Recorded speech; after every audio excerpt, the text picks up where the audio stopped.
Okay, good morning, everyone. Good morning. And happy Sunday. I know you've heard many testimonials over the last few weeks, so I'm going to keep it short and sweet, just like the ice cream we'll be eating after the service. We have all have different journeys what bring us to this church, and that's one of the things that's so special about St. Paul's. Myself, I was raised in the Catholic Church where I didn't actually go to church. I just went on Christmas and Easter, though I did do CCD and was confirmed in that church. Years later, fast forward, I met my now husband, who was very active in the Episcopal Church, and so he introduced me to it, and I really felt at home at it. We got married in 2009 at Calvary Episcopal, and then I was received there in 2010.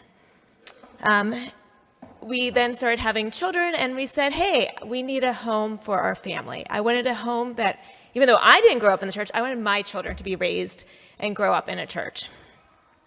We found that church quickly here at St. Paul's. My children are now so comfortable with the church that they run out of here to their Sunday school rooms. They've swam with friends from St. Paul's at the pool.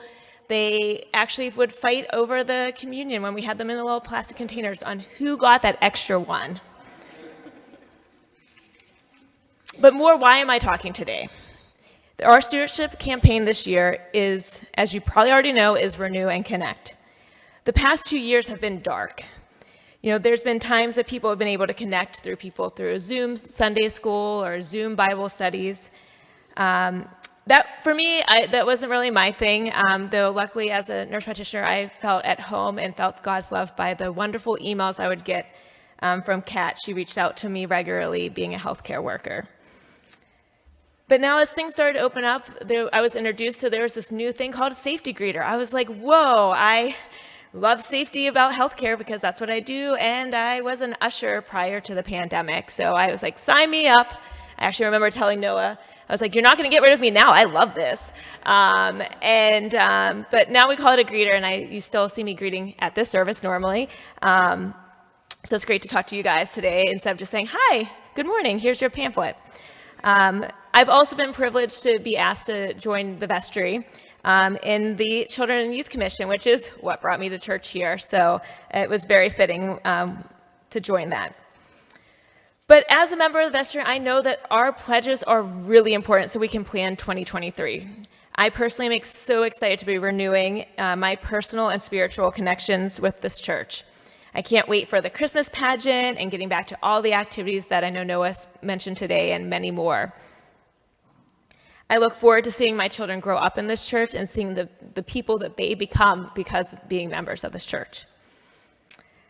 This is why I pledge, not because I'm told I have to pledge, because it's my privilege to give back to this church that has given me so much.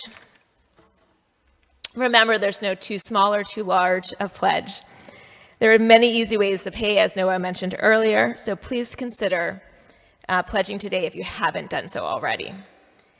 This will help us all continue to experience God's love to everyone here, because no matter who you are, all are always welcome here at St. Paul's. Thank you, guys.